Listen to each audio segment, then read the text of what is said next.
Hello. Olá, I hope you all enjoying our program. espero que todos And now estejam we are going gostando to de nosso programa. introduce E yet agora estou another aqui para great apresentar speaker. mais um grande On orador.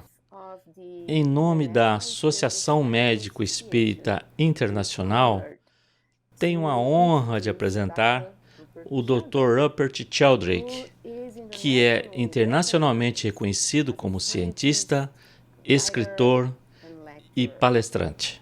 Dr. Rupert Sheldrake is a biologist. He has a O Dr. Rupert PhD Sheldrake from é the um University of biólogo, ele Cambridge, tem and PhD he has pela Universidade authored de Cambridge, 9 books, é autor de including 9 Science livros, to Be, incluindo Ilusão da Summoning the Ciência, que Spirit of liberta o Truth, espírito da which is investigação, known in the que é US as conhecido nos Estados Unidos como Science That Speaks. Ciência Libertada. He was a fellow of Clare College in Cambridge Ele foi and a membro do research Clare College fellow em of the Cambridge Royal e Society. pesquisador da He's a Sociedade fellow Real. of the É Institute membro of do Noetic Instituto de Science Ciência in Noética da California Califórnia and of e Shoemaker do College Shoemaker in College Devon, in em England. Devon, na Inglaterra. He's best known for his hypothesis Ele é of muito conhecido por sua morphic hipótese presence, da ressonância and mórfica. E, na actually verdade, many of muitos us de nós, spiritualists os thinkers palestrantes have espíritas, many times os cited citamos him muitas vezes when we talk quando about falamos this sobre we perispírito. make analogy between the Fazemos morphic analogia fields entre os and campos perisphere. mórficos e perispírito. So he is well Assim, known ele é bem among conhecido spiritists. entre os espíritas. If you want to know more about Se Dr. quiserem Sheldrake, saber you mais can sobre go o to Dr. his Sheldrake, website podem acessar a página dele em www.sheldrake.org. www.sheldrake.org. So today, Dr. Sheldrake will talk about science and Hoje o Dr. spiritual Sheldrake practices, falará sobre and ciência e práticas with espirituais. great pleasure, E com grande prazer I give you the floor. vou dar a palavra ao Dr. Sheldrake. Você é muito bem-vindo.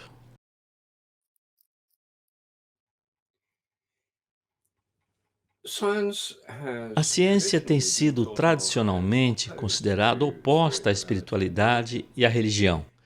E, na verdade, para os cientistas que têm transformado a ciência em um sistema de crenças, uma espécie de religião substituta, a religião do cientificismo existe uma oposição implacável a tudo que é espiritual e religioso. No entanto, aquela ideologia, aquele sistema de crença materialista deprimente, no qual ainda alguns grupos de cientistas acreditam, muitos não acreditam verdadeiramente. Fingem acreditar quando estão no trabalho, mas não é mais algo que todos os cientistas acreditam, se é que algum dia acreditaram. Aqueles com uma visão mais aberta têm a ideia de que a ciência pode iluminar as práticas espirituais e religiosas. E, de fato, nos últimos 20 ou 30 anos, tem havido muitos estudos da ciência e estudos científicos sobre o efeito das práticas religiosas e espirituais. Tem havido, literalmente, milhares de artigos em periódicos científicos. Em 2001, um enorme livro resumindo milhares de artigos foi publicado com o título Manual de Religião e Saúde. E a segunda edição saiu em 2012. Aqui está, o Manual de Religião e Saúde. Você pode ver que é muito grosso, pesa muito e custa muito. É uma espécie de volume acadêmico e o que faz é resumir mais de milhares de artigos sobre os efeitos das práticas religiosas e espirituais na saúde.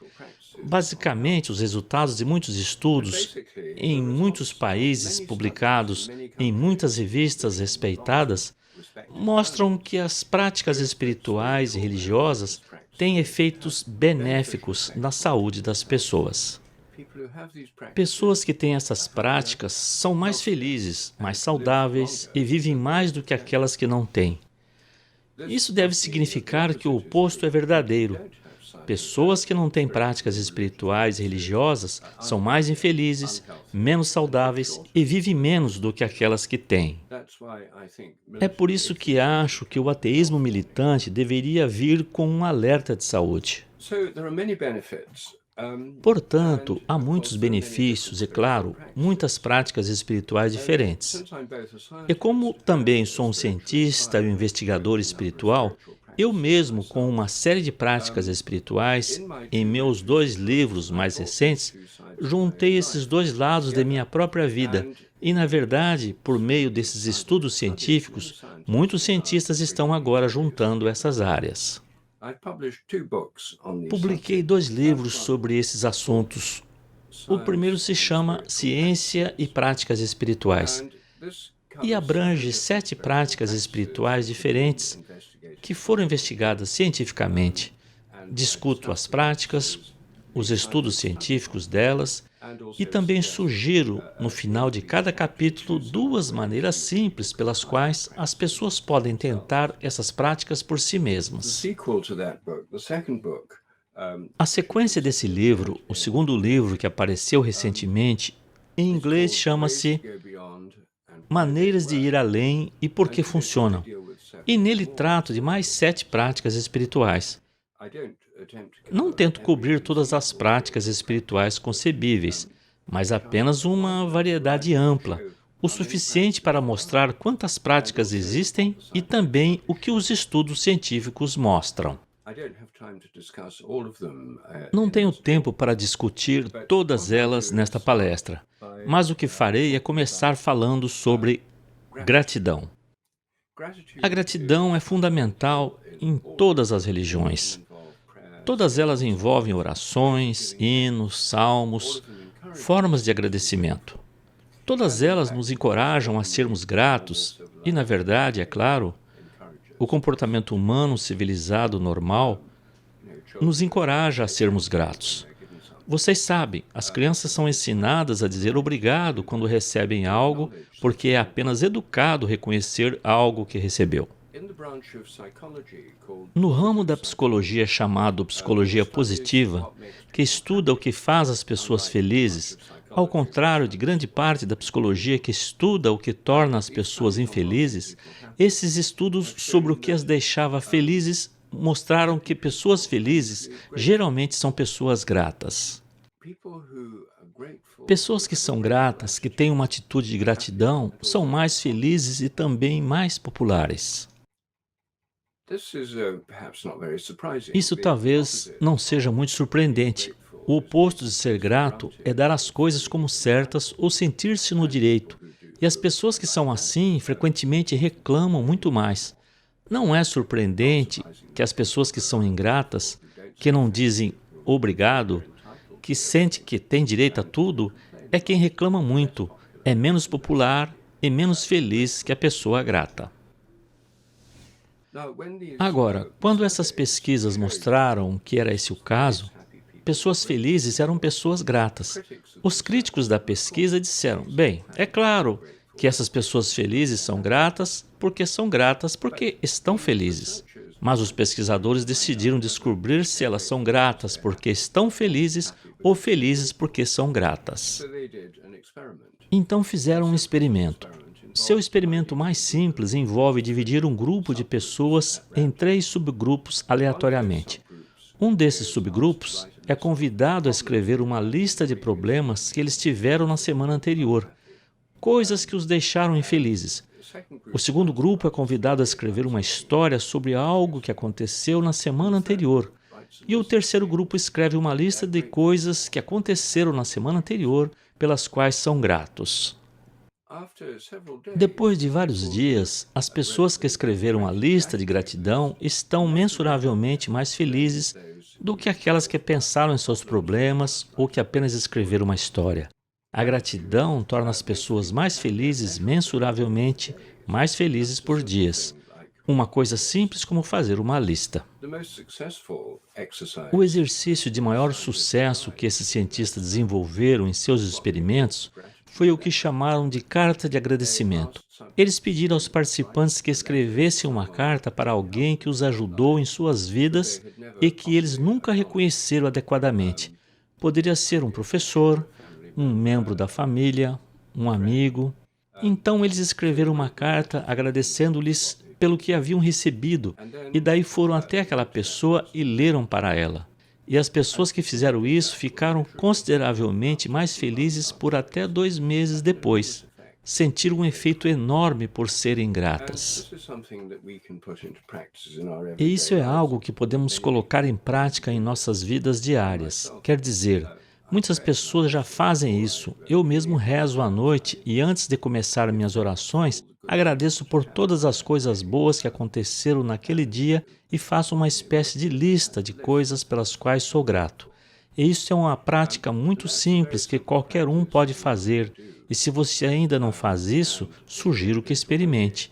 Se você fizer isso por uma semana, apenas uma lista todas as noites, você pode escrever ou apenas pensar.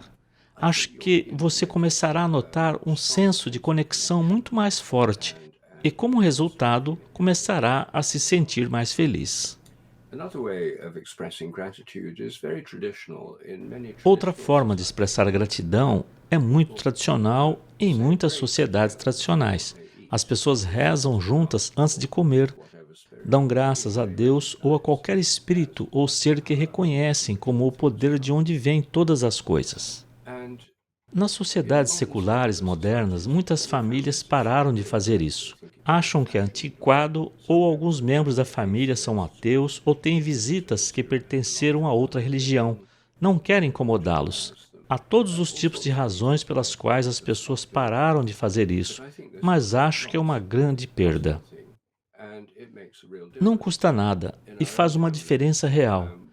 Em nossa própria família, fazemos uma pequena pausa antes de comermos, damos as mãos e agora, como temos hóspedes, não podemos por causa dos regulamentos da Covid, mas mantemos um espaço juntos e damos graças ou cantamos a graça ou apenas temos um breve período de silêncio, o que é mais simples, quando todos podem agradecer à sua maneira e reconhecer todas as muitas bênçãos que recebemos.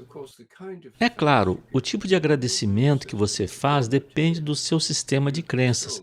Se você for um materialista, ainda pode agradecer pelas pessoas que cozinham a comida, as pessoas que cultivaram o alimento, para a terra que dá origem à comida. Mas se o seu sistema de crenças ultrapassar os estreitos limites do materialismo, se você reconhecer as forças e os poderes espirituais, você pode agradecer a eles por todas as bênçãos em sua vida, mesmo por apenas estar vivo. E é claro que não há limite para o quão longe você pode ir em sua gratidão. Portanto, aqui está uma prática espiritual que todas as religiões encorajam. Todas elas têm formas de gratidão em hinos, orações e salmos e outras formas de expressões de gratidão. Algo que podemos empregar em nossas próprias vidas e o que faz é nos trazer mais ao fluxo. Tudo o que recebemos é um fluxo para nós de outras pessoas e do universo e da Terra. E ao agradecer, estamos dando algo em troca. Estamos reconhecendo esse fluxo e nos tornamos parte dele ao passar algo a outro. E é claro que, se formos realmente gratos, nos tornaremos mais generosos e contribuiremos para esse fluxo. Quando reconhecemos quanto do que temos como uma bênção, isso nos encoraja a sermos mais generosos e nos doarmos. A segunda prática espiritual sobre a qual gostaria de falar é a meditação. Hoje há muitas pesquisas sobre meditação e ela é praticada em muitas partes do mundo, em muitas religiões diferentes. Mais conhecidas hoje são as formas de meditação hindu e budista, mas é claro que isso é algo que monges e freiras cristãos têm feito por cerca de 1500 anos ou mais. São chamadas de oração contemplativa na tradição cristã. Passam muitas horas em exercícios, geralmente em orações repetitivas que são um pouco como mantras que têm um efeito meditativo. Existem dois tipos principais de meditação: aqueles que envolvem orações repetitivas ou mantras e meditação mindfulness, que envolve prestar atenção à respiração, às sensações no corpo. Ambas são maneiras de nos tornarmos presentes e nos desligarmos de um envolvimento no fluxo constante de pensamentos tagarelando em nossas mentes. Nosso diálogo interior cheio de, vocês sabem, coisas como preocupações, ansiedades, ressentimentos, fantasias, medos, todas as coisas que a nossa mente está cheia normalmente. As partes do cérebro envolvidas com esse diálogo interno são chamadas de rede de modo padrão. E durante a meditação, as varreduras cerebrais mostram que há uma diminuição da atividade da rede de modo padrão conforme chegarmos mais ao presente. À medida que nos concentrarmos no mantra ou na respiração, nos separamos dessa cadeia de pensamentos. Então, meditação é algo que traz as pessoas ao presente, faz com que se sintam mais calmas, tem efeitos fisiológicos mensuráveis, reduz a pressão arterial, as pessoas dormem melhor, pessoas que meditam regularmente ficam menos deprimidas, e essa é uma das razões porque agora você pode obter uma receita para a meditação de um psiquiatra aqui na Grã-Bretanha, em nosso Serviço Nacional de Saúde, porque a meditação tem se mostrado capaz de neutralizar a depressão leve e moderada com mais eficácia do que os medicamentos antidepressivos, e claro, com menos efeitos colaterais, e claro, também é mais barato. Muitas pessoas meditam porque as fazem se sentir melhor e muitas vezes é promovido como um meio secular de melhorar a saúde mental e emocional, um pouco como uma espécie de ginástica mental. Cerca de 18 milhões de americanos agora meditam nos Estados Unidos, tornando-se um grande movimento popular. Quando eu era criança, nunca tinha ouvido falar em meditação e não conhecia ninguém que a praticasse. Quase todo mundo que conheço, pelo menos, já tentou, mesmo que não tenha continuado com isso. Ela tem efeitos mensuráveis na fisiologia do bem-estar, mesmo na anatomia do cérebro. Varreduras cerebrais de monges tibetanos que meditaram por anos mostram mudanças anatômicas que são resultados reais dessa meditação na própria estrutura de seus cérebros. Agora, a meditação pode ser feita por pessoas que são materialistas ou ateus, e de fato, muitos ateus já reconheceram o valor das práticas espirituais, em parte por causa da pesquisa a que me referi anteriormente. Na verdade, Sam Harris, um dos chamados novos ateus nos Estados Unidos, está atualmente dando cursos de meditação online. Agora, os ateus são geralmente materialistas e têm uma visão de mundo de que a realidade consiste apenas de matéria. Por isso são chamados de materialistas, e que a matéria é inconsciente e sem propósito. O universo inteiro nada mais é do que matéria inconsciente sem propósito. Não há Deus, não há espíritos, não há anjos, não há espíritos dos mortos, não há santos. Tudo isso, na melhor das hipóteses, nada mais é do que a imaginação nas mentes humanas e, portanto, dentro do cérebro humano. Esta é uma visão de mundo muito deprimente. É claro que não é surpreendente que a doença mental mais predominante nas sociedades seculares seja a depressão. Mas quando as pessoas meditam, muitas vezes têm a sensação de que a sua consciência é parte de algo maior do que elas. Uma indicação ou, às vezes, uma experiência mística completa. Experiências místicas acontecem quando sentimos que a nossa mente é parte de uma presença ou consciência maior ou parte de uma fonte maior de amor ou significado. Existem muitas maneiras de expressar isso. Essas experiências vêm, em parte, por meio de práticas espirituais. Às vezes elas ocorrem espontaneamente. Às vezes as pessoas as têm apenas caminhando ao ar livre, na natureza, quando fazem amor. Às vezes as pessoas as têm como resultado de experiências de quase morte.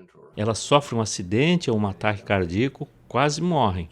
Normalmente elas se sentem flutuando fora do seu corpo, em seguida passando por uma espécie de túnel para um plano de luz, amor e alegria. E muitas vezes encontram entes queridos lá, às vezes parentes falecidos, às vezes anjos, às vezes Cristo ou seres luminosos. Mas então é claro que elas têm que voltar. Elas geralmente não querem sair de lá, mas é apenas uma experiência de quase morte. Então elas têm que voltar quando passaram por essa experiência. E agora, graças à medicina moderna, milhões de pessoas, muito mais pessoas, quase morrem e são ressuscitadas. Antes elas costumavam morrer. Quando as pessoas passam por essas experiências, geralmente dizem que o medo da morte foi reduzido, elas se tornaram muito mais espirituais. As pessoas ao seu redor dizem que seu comportamento melhorou. Elas são mais atenciosas com as outras pessoas.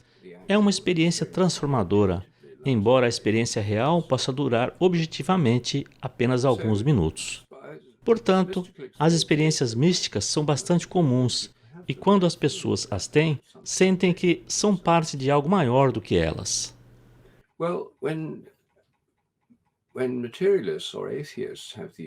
Bem, quando materialistas ou ateus têm essas experiências, quando meditam ou apenas espontaneamente, eles tentam explicar dizendo que lá não existe consciência. Não há Deus, não há espírito, não há anjos, tudo está dentro do cérebro. A mente nada mais é do que a atividade do cérebro. Portanto, todas essas experiências estão dentro da cabeça. A meditação está afetando o cérebro, afetando os neurotransmissores e a atividade elétrica no cérebro. E, de fato, isso é verdade. Nós sabemos que ela faz todas essas coisas, mas então eles dizem que não há nada além dessas coisas. Bem, eu suspeito que se os meditadores continuarem meditando, eles podem mudar sua visão de mundo, porque basicamente o que eles estão sendo solicitados a fazer pela visão do mundo materialista é negar sua experiência mais imediata de uma conexão com uma consciência maior em favor de uma teoria. Uma teoria que é notoriamente ruim em explicar a consciência e, na verdade, a nega. Então, tentam explicar o fato de que os humanos são conscientes. Nossa própria consciência é um embaraço para o materialismo. E é por isso que a existência da consciência humana é chamada de problema difícil na filosofia da mente, amplamente dominada pelos materialistas. É muito difícil para eles explicarem a consciência, mas tentam explicar de qualquer forma. Quando as pessoas começaram a meditar em mosteiros cristãos, em mosteiros budistas, hindus, homens sagrados em cavernas e mulheres sagradas meditando sob as árvores e na selva, nas cavernas e mosteiros, eles não estavam fazendo isso para que pudessem relaxar após um dia atarefado de trabalho ou parar de se sentir esgotado pelas pressões da vida moderna, ou para poder dormir melhor. Eles estavam fazendo isso porque queriam entrar em contato com a própria base da consciência que podemos experimentar em uma experiência mística por meio da meditação. E isso se tornou motivação para eles. Eles estavam fazendo isso porque sentiram que isso os conectava a algo muito maior do que eles. E é por isso que eu faço isso, e é por isso que muitas pessoas o fazem. E eu suspeito que os materialistas e ateus que meditam, se persistirem por tempo suficiente, provavelmente pensarão: bem, por que não confiar em minha própria experiência ao invés de apenas colocar toda a minha fé em uma teoria que eu aceito pela autoridade? E, de fato, muitas vezes as pessoas a aceitam na fé cega. A fé na ciência é exatamente o que muitos ateus afirmam que a fé na religião é. Eles dizem que é uma fé cega baseada na autoridade, e as pessoas simplesmente acreditam no que dizem. Bem, a maioria das pessoas nunca fez ciência, e a maioria das pessoas que acredita na ciência e na verdade não tem nada a ver com isso. Tem que aceitar tudo com base na fé dos sumos sacerdotes do mundo científico, e apenas acreditar no que eles dizem porque não podem examinar criticamente. Em minha própria experiência, as pessoas que são religiosas hoje são muito menos dogmáticas do que as que acreditam no cientificismo, a religião da ciência. Bem, a meditação é uma forma de entrar em uma espécie de estado sensorial, de conexão espiritual, e isso não acontece o tempo todo. Em grande parte da meditação, ainda há uma mente tagarelando. Ela pode se tornar menos intrusiva, podemos nos tornar menos apegados a ela, mas certamente não menos do começo ao fim da meditação. Mas, em meu livro Maneiras de Ir Além, discuto algumas práticas espirituais que a maioria das pessoas não pensa como práticas espirituais. Por exemplo, esportes. A maioria das pessoas pensa nos esportes como uma atividade altamente secular. Mas acho que no mundo moderno, os esportes se tornaram para muitas pessoas a forma mais importante de alcançar estados alterados de consciência. O objetivo de muitas práticas espirituais é chegar ao presente. Para que você esteja completamente presente, você só pode ter uma experiência espiritual se estiver no presente. As experiências espirituais são de uma presença espiritual e você tem que estar no presente para isso. Portanto, a meditação e outras práticas espirituais são maneiras de fazer isso. Mas os esportes também são uma maneira de fazer isso. Se você está esquiando ladeira abaixo, a 80 km por hora, você deve prestar atenção total, porque se errar, poderá cair de um penhasco e morrer. Se você está escalando uma montanha e está no meio de uma rocha, precisa se concentrar totalmente onde colocar em seguida os dedos e os pés. Você não pode se preocupar se pagou as contas ou com algumas observações irritantes que alguém fez para você e realmente te aborreceu. Você tem que estar presente, totalmente presente. E se você está no meio de um jogo de futebol e há uma multidão torcendo e alguém passa a bola para você e você tem que saber onde pode colocá-la no gol, você só pode fazer isso estando completamente presente. Então, eu acho que esportes, incluindo jogos de equipe e coisas que não são jogos de equipe, como esqui e montanhismo, são todos exercícios de habilidade física trazendo você para o presente. Nas artes marciais orientais e no Zen budismo, a importância dessas habilidades físicas como práticas espirituais foi reconhecida há muito tempo. As artes marciais não são apenas para desenvolver músculos e ficar mais fortes. Trata-se de aprender sobre o fluxo de energia através do próprio corpo e dos oponentes e estar completamente presente. Um famoso livro chamado Zen, a Arte do Tiro com Arco, foi um dos primeiros livros a apresentar ao Ocidente essa forma oriental de pensar sobre os esportes como práticas espirituais.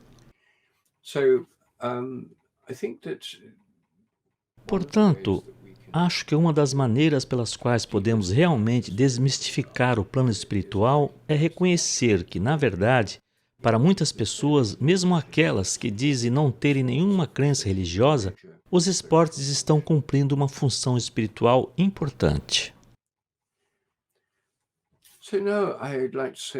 Agora, então, eu gostaria de falar um pouco sobre cantar e entoar cântico. O canto e o cântico estão presentes em todas as tradições religiosas. Há cânticos maravilhosos em mosteiros católicos e ortodoxos. Existem hinos, salmos, aquela música gospel maravilhosa das igrejas afro-americanas. Há cânticos dentro do Islã. Os sufis têm cânticos e cantos sagrados. Os hindus têm muitos cânticos e canções como bhajans. Encontramos canto e cânticos em todas as tradições religiosas, incluindo sociedades xamânicas e sociedades tribais. É parte integrante da vida deles. E acho que é assim por vários motivos. Em primeiro lugar, os teóricos da evolução moderna agora acreditam que o canto veio primeiro na evolução humana. Antes da fala, antes da linguagem, as pessoas cantavam juntas. E se as pessoas cantam juntas, isso une o grupo como um só. Temos que respirar juntos para cantar juntos. Literalmente ressoamos juntos, e isso cria uma espécie de sentimento de grupo de todo o grupo ao fazer isso. E vocês sabem, nas sociedades tradicionais, praticamente todo mundo canta em grupos. Nas sociedades seculares modernas, especialmente entre ateus e outros que pararam de ir à igreja ou à sinagoga, mesquita ou qualquer outro lugar, deixaram suas práticas espirituais e religiosas tradicionais e não cantam embora estejam rodeados por músicos no rádio e nos computadores, etc. Provavelmente é a primeira vez na história que um grande número de pessoas nunca canta. E agora há muitos estudos mostrando que cantar e entoar cânticos tem efeitos extremamente benéficos nas pessoas, tanto para a saúde quanto para o relaxamento, efeitos fisiológicos e vínculo com outras pessoas. Minha esposa Jill Percy ensina canto e cânticos para grupos de pessoas e ela faz isso há mais de 30 anos. E eu tenho visto mais e mais como os grupos de pessoas, alguns dos quais pensam que não conseguem cantar, passam um fim de semana juntos cantando e entoando cânticos. E eles acabam, a maioria deles, aparecendo com olhos brilhantes e vivazes e, obviamente, felizes, estão radiantes depois de fazerem isso e se sentem muito mais ligados e conectados. Portanto, esta é uma outra prática espiritual que pode ter efeitos poderosos e é parte de muitos rituais, de muitas tradições dentro e fora das religiões. Aqui na Grã-Bretanha tem havido um grande movimento para coros comunitários. Muitas pessoas não vão à igreja. A religião agora é uma atividade minoritária. A maioria das pessoas na população diz não ter religião. É uma sociedade muito secular. Mas mesmo assim, muitas pessoas participam de coros comunitários simplesmente porque acham que isso é muito útil e benéfico. Um tipo particular de canto, mantras e orações tradicionais tem um poder adicional que eu acho que ocorre por meio do que chamo de ressonância mórfica. Acho que a ressonância mórfica também desempenha um papel muito importante nas práticas espirituais que envolvem rituais. Todas as religiões, e de fato a maioria das sociedades seculares, têm rituais. E muitos rituais envolvem a reconstituição de uma história de fundação desse grupo social. E ao participar do ritual, as pessoas individuais tornam-se parte desse grupo, conectadas com outros membros desse grupo no presente, mas também com todos aqueles que o fizeram no passado desde a primeira vez que isso aconteceu. Um exemplo desse tipo de ritual é a festa judaica da Passover. O povo judeu se reúne todos os anos com membros de sua família e outros grupos e reencenam a ceia da Passover, a última refeição que o povo judeu teve no Egito enquanto eram escravos antes de serem libertados, e continuarem sua jornada épica de 40 anos através do deserto para a Terra Prometida. Um ponto-chave na história judaica. Assim, eles reencenam aquela refeição pascal e contam a história da primeira Páscoa. E ao fazerem isso, tornam-se parte da comunidade judaica e se conectam. A comunidade da igreja atual se conecta com o passado desde a primeira refeição pascal, conectando todas as gerações intermediárias desde então. A Sagrada Comunhão Cristã é outro ritual desse tipo. Originalmente uma refeição pascal, e os cristãos em Sagrada Comunhão em todo o mundo reencenam regularmente esta última ceia de Jesus com seus discípulos, nesta refeição ritual de pão e vinho. Agora, infelizmente, só pão, porque o vinho que temos na igreja anglicana aqui na Inglaterra está proibido por motivos da Covid. De qualquer maneira, espero que volte logo. É uma refeição ritual. É compartilhar um ritual. E o Jantar de Ação de Graças americano nos Estados Unidos, que é uma reconstituição do Jantar de Ação de Graças original dos primeiros colonos da América do Norte, vindos da Inglaterra. Eles agradeceram por sobreviver e poder viver naquela nova terra. E, todos os anos, este Jantar de Ação de Graças é reencenado. É provavelmente o ritual nacional mais importante nos Estados Unidos e, significativamente, trata-se de agradecer, por isso pode ser marcado na caixa de gratidão também. O que está acontecendo nesses rituais? Acho que, na verdade, nesses rituais que são conservadores na forma, eles reencenam as mesmas histórias, usam as mesmas palavras, cantos, comidas, cheiros, o mesmo tipo de incenso, se usarem incenso. Eles são muito conservadores, porque essas pessoas os praticam? Porque eles acham que funcionam bem? Acho que a ressonância mórfica pode ajudar a fornecer uma compreensão mais profunda dos rituais. Primeiro, provavelmente, terei de dizer algumas palavras sobre ressonância mórfica para aqueles que não estão familiarizados com a ideia. Portanto, vou apenas resumir isso brevemente e, em seguida, vou voltar aos rituais e algumas implicações adicionais da ressonância mórfica. A ressonância mórfica é a ideia de que existe um tipo de memória na natureza. O universo tem memória. Não é apenas governado por leis eternas, um pressuposto padrão dentro da ciência, uma crença. Um dos pressupostos ou dogmas do materialismo é que no momento do Big Bang, no início do universo, todas as leis da natureza foram fixadas como uma espécie de código cósmico napoleônico. Não há evidências de que foi esse o caso, porque ninguém estava por perto, nenhum cientista estava por perto vestindo seu jaleco branco com seus instrumentos de medição no momento do Big Bang, quando o universo era menor que o tamanho da cabeça de um alfinete e bilhões de graus centígrados. Portanto, isso é simplesmente uma suposição e é aceito pela maioria dos cientistas. Mas a ressonância mórfica leva a uma abordagem bem diferente.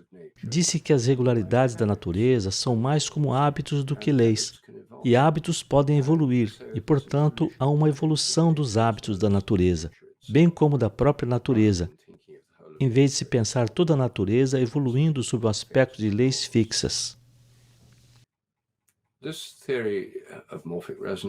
Esta teoria da ressonância mórfica também afirma que cada espécie possui uma espécie de memória coletiva.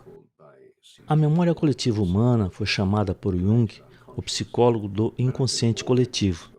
Mas acho que todas as memórias ou todas as espécies têm um inconsciente coletivo.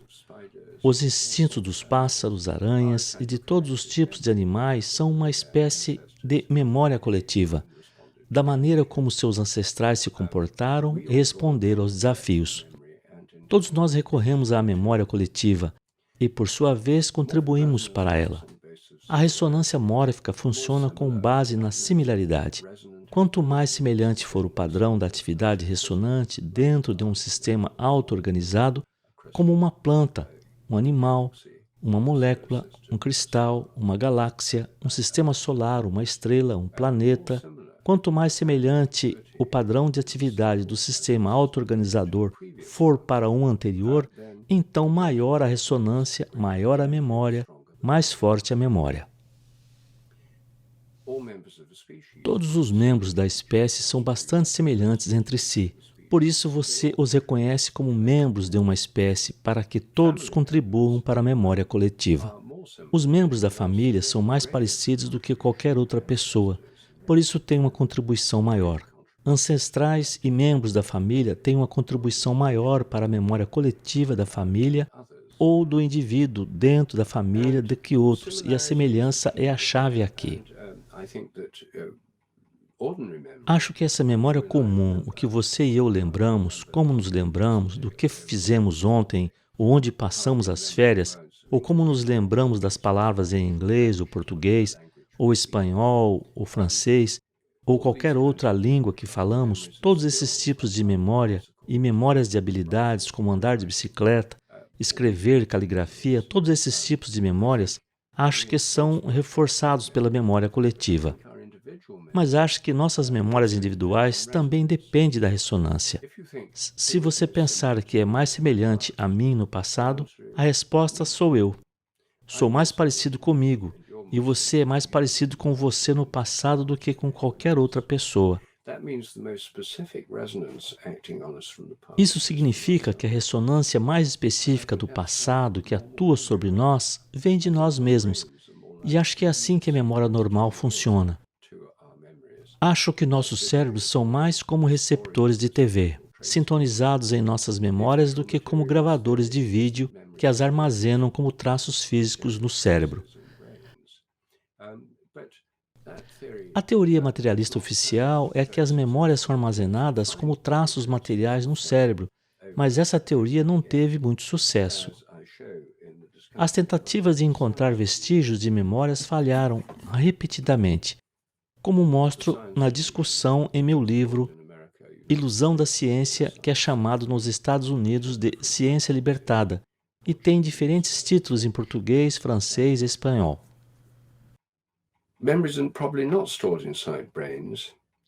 As memórias provavelmente não estão armazenadas dentro dos cérebros e, portanto, o argumento materialista padrão sobre a sobrevivência e a morte corporal pode não ser válido. Os materialistas gostam de argumentar que são eliminados com a morte. Se todas as memórias são eliminadas na morte do cérebro e na deterioração do cérebro, então a sobrevivência à morte corporal é impossível. É impossível que as pessoas sobrevivam e tenham uma vida após esta vida como espíritos ou como almas, ou em qualquer forma que você os conceba. É impossível para os ancestrais nos influenciarem hoje. É impossível para os médiuns espirituais contactarem os ancestrais e, portanto, essa crença, ou melhor, a suposição de que as memórias estão no cérebro, parte fundamental do sistema de crença ateísta e material, não é suportado de forma alguma por boas evidências. A ressonância mórfica explica isso melhor e acho que também dá uma nova luz sobre a sobrevivência. Se as memórias são armazenadas no cérebro, elas são eliminadas na morte. Se não estiverem armazenadas no cérebro, podem sobreviver, porque não estão dentro do cérebro. Ainda deve haver algo para sintonizar com elas. Essa é outra questão. Mas é interessante que danos cerebrais podem levar à perda de memória, mas isso não significa necessariamente que as memórias estejam armazenadas lá. Pode simplesmente significar que os cérebros danificados são incapazes de recuperar as memórias, como se eu tivesse danificado seu aparelho de TV e você não pudesse receber um de seus canais de bate-papo familiares. Isso não provaria que todas as pessoas e as músicas que você vê naquele canal estão armazenadas dentro da parte do conjunto que danifiquei.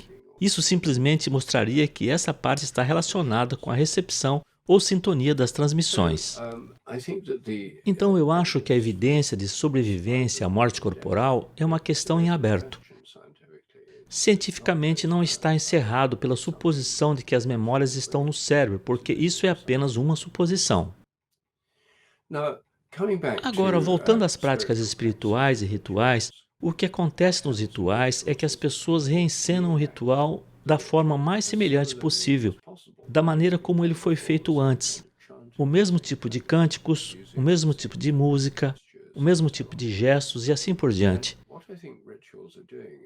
Eu penso que os rituais estão fazendo é deliberadamente fazer as coisas da forma mais semelhante possível, porque isso cria ressonância mórfica.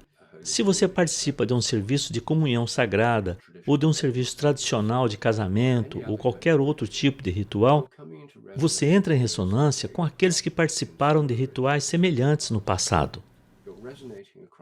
Você está ressoando através do tempo, há uma presença do passado, os ancestrais e os predecessores tornam-se presentes através desse ritual, e você, por sua vez, se tornará presente para as pessoas fazendo isso depois de muito tempo de você ter morrido.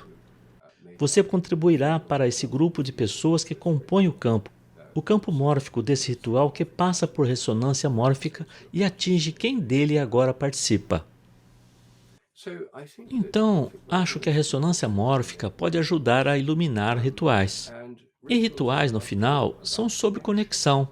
Práticas espirituais são sobre conexão, conectando-nos uns com os outros e com formas maiores de consciência. Em um ritual, ao invocar deuses e espíritos, você está realizando um ritual que foi feito muitas vezes antes. Você está se conectando com aqueles que o fizeram antes. Você se conecta com seus ancestrais e predecessores. Na tradição cristã, é chamada de comunhão dos santos.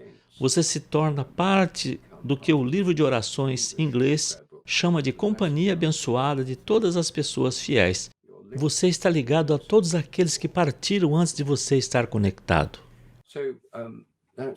Portanto, esse é outro tipo de prática espiritual.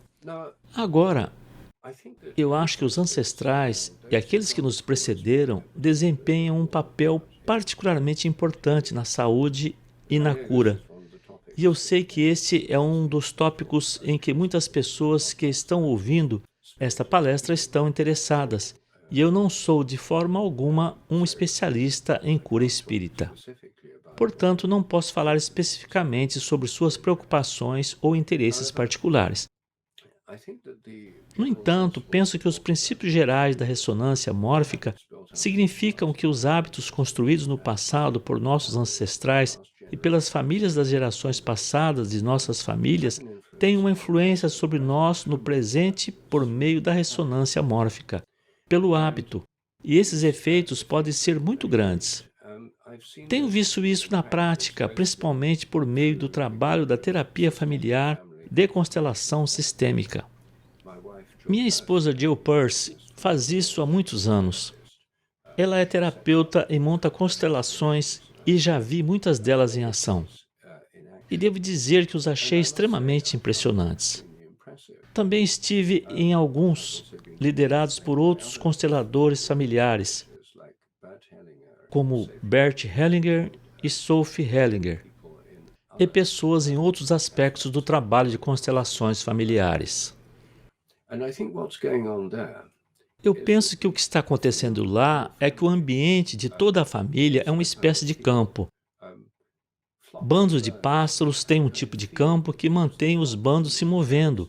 Pássaros se movendo no bando enquanto voam sem esbarrar uns nos outros, eles interconectados por meio de conexões invisíveis. Os cardumes de peixes, o mesmo. As matilhas de lobo têm um campo conectando o membro da matilha. Então, quando alguns saem para caçar, para trazer comida para os jovens que estão na toca, eles ainda permanecem interconectados através desse campo. E de fato, acho que essas conexões de campo são a base do que costumamos chamar de telepatia, que acontece entre membros intimamente ligados de grupos sociais, incluindo às vezes animais que se tornam parte de nosso grupo social, como cães que se tornam parte de nossa família.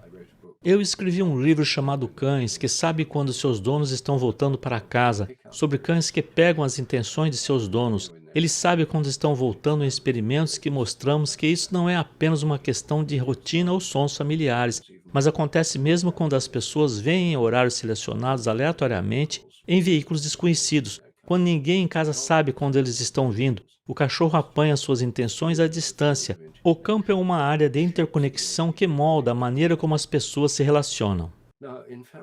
Agora, em constelações familiares, muitas vezes acontece que um membro de uma família na geração atual se comporta estranhamente. Às vezes se exclui, às vezes são suicidas, às vezes tem um comportamento muito disfuncional. E a psicoterapia individual não é muito boa para explicá-lo. O que eu acho pode estar acontecendo, e o que os terapeutas de família acham que está acontecendo, é que em uma geração anterior, pode ter havido um membro da família que foi excluído porque cometeu um crime ou fez algo terrível, ou se excluiu de alguma forma ou cometeu um assassinato ou suicídio. Alguém que é excluído, essa pessoa ainda faz parte do campo da família. E na geração atual, alguém pode assumir esse papel sem saber por quê, mesmo sem saber nada sobre a história da família, e ao se excluir ou se tornar suicida, está sendo leal àquela pessoa que está representando nesta geração. E nesta forma de terapia, voltando às gerações anteriores, trazendo a pessoa excluída, integrando-a com o campo familiar, muitas vezes tem efeitos de cura profundos. Um tipo um tanto misterioso nas pessoas da geração atual, mesmo nas pessoas que não estão presentes na sessão, que você conhece remotamente, tios, tias, primos, irmãos, pais separados, outros que nem sabiam que alguém estava indo para uma terapia de constelação familiar, às vezes ligam ou dizem que de repente se sente diferente ou que mudou ou eles sentem a mudança no campo.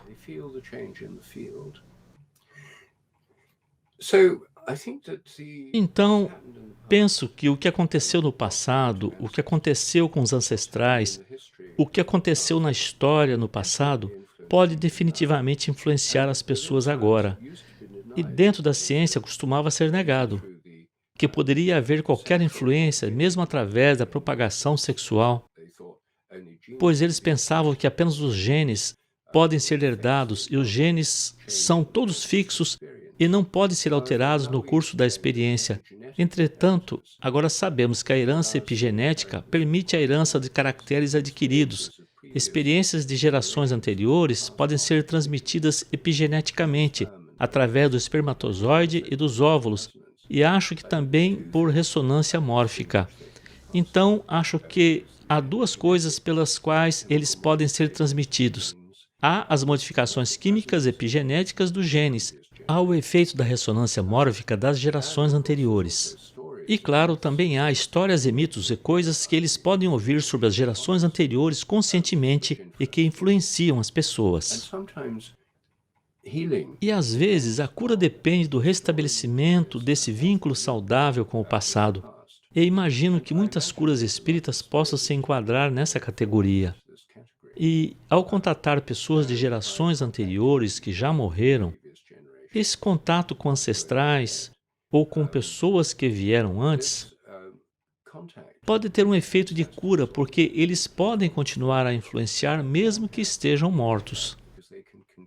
E, afinal, é corrente no cristianismo, islã e hinduísmo que pessoas abençoadas no passado ainda podem nos ajudar. É por isso que católicos e ortodoxos oram para os santos. E assim também os sufis rezam para os santos sufis e os hindus rezam para os santos hindus, porque, embora tenham partido, eles ainda são capazes de influenciar nossas vidas agora. Esta é uma crença muito difundida. Centenas de milhões de pessoas, provavelmente bilhões de pessoas, fazem isso, mas não se encaixa no mapa científico materialista atual. Então, eu penso que a ciência pode iluminar as práticas espirituais e pode nos ajudar a entender o que está acontecendo. Não consegui falar sobre muitas práticas espirituais diferentes. Como disse, há 7 em cada um dos meus livros, e se você estiver interessado, pode ler esses livros que agora estão traduzidos para uma ampla variedade de idiomas. E cada um oferece exemplos no final de cada capítulo, de como tentar essas práticas por si mesmo, se ainda não as estiver tentando. Mas espero que isso ajude a entender a grande questão que todos nós precisamos entender mais sobre como a cura funciona. A medicina mecanicista acredita que não somos nada além de máquinas físico-químicas. Portanto, a física e a química são as únicas formas de medicina consideradas válidas. Curas físicas por meio de cirurgia ou possivelmente fisioterapia e curas químicas por meio de drogas, bem, isso pode funcionar. Eu mesmo me beneficiei deles. Já fiz várias cirurgias que salvaram minha vida após acidentes e assim por diante, e todos nós nos beneficiamos deles. Certamente nos beneficiamos da odontologia moderna, que é bastante mecanicista. Mas existem formas de cura que envolvem mais do que apenas a física e a química. E dentro da medicina, isso é hoje reconhecido como o efeito placebo. O efeito placebo nos diz que existem poderes de cura que vão além do que seria esperado da cirurgia ou drogas sozinhas. E o que é mais importante, esses poderes de cura, o efeito placebo, é encontrado em todas as áreas da medicina e é muito poderoso. Na verdade, comumente os pesquisadores clínicos o consideram como um incômodo, porque interfere nos testes de drogas, porque muitas drogas não funcionam melhor do que o placebo. Não entendemos o que são os placebos. Eles são basicamente coisas que envolvem emoções, expectativas, esperanças das pessoas, e todos têm efeitos de cura poderosos. Então, há muitas formas de cura que podem curar além da medicina existente. Eu mesmo não penso nisso ou naquilo, mas acho que precisamos de uma medicina integrativa, que inclui o melhor da medicina ocidental, do tipo alopático, mas também inclui outros tipos de medicina que pode funcionar. Se fizermos pesquisas médicas em que observamos os efeitos de diferentes tratamentos e apenas fizermos a pergunta, funciona? As pessoas melhoram? Então a resposta é que existem muitas terapias que ajudam algumas pessoas, umas melhoram, outras não, mesmo com a medicina mecanicista, padrão tradicional ocidental. Apenas algumas pessoas melhoram algumas vezes. Se todos melhorassem o tempo todo, ninguém jamais morreria. Portanto, nenhum método na medicina tem 100% de sucesso no sentido de curar a todos e impedir a morte. Mas acho que quando temos pesquisas médicas baseadas em pesquisas de eficácia comparativa, o que funciona comparando métodos diferentes, vendo qual funciona melhor, então se um deles funciona melhor do que os outros e as pessoas dizem, bem, isso é apenas porque tem mais efeito placebo. Você diz, bem, não importa para as pessoas quais são melhores, não importa como você chame, a questão é se elas são melhores ou não. Penso que há muito que não sabemos na pesquisa de cura. Muito o que precisamos saber e espero que, com a ciência se abrindo, haja muito mais investigação de métodos de cura que vão além dos meros físicos e químicos. Entenderemos muito mais sobre nossa saúde, nossa natureza E tenho certeza de que as práticas espirituais desempenharão um papel cada vez mais importante nisso, pois já descobrimos como elas são importantes. Mas há muito mais ainda para aprender. Eu espero um dia em que a espiritualidade, religião, saúde, cura e ciência trabalhem juntas para uma vida humana melhor e bem-estar, em uma melhor harmonia de nossas vidas uns com os outros e com o planeta em que vivemos. Penso que esse dia está chegando. Acho que os sinais, e muitos desses sinais, são na verdade bastante encorajadores, em parte porque enfrentamos terríveis crises. De qualquer forma, gostaria de concluir dizendo que desejo tudo de bom para vocês, tudo de bom para sua conferência e também para seu trabalho de cura que, tenho certeza, está fazendo bem no mundo e que espero que continue a fazer o bem e ajudar os outros. Obrigado. Thank you so very much, Dr. Sheldrake, Muito obrigado, Dr. Sheldrake, por esta palestra esclarecedora e sua explanação sobre a ciência, explicando essas curas, as práticas espirituais. E como disse, precisamos de muito mais pesquisas para realmente trazer estas práticas espirituais, dar a elas um papel mais sólido na saúde. Então, estamos realmente muito interessados. Acho que você nos deixou ainda mais interessados em aprender mais sobre a ressonância mórfica e mais sobre campos mórficos, e realmente esperamos que em um futuro próximo você volte e nos diga mais sobre esse tema. Enquanto isso, leremos seus livros. Então, muito obrigada e estamos ansiosos por mais discussão quando fizermos as sessões de perguntas e respostas. Obrigada. Ótimo. Obrigado.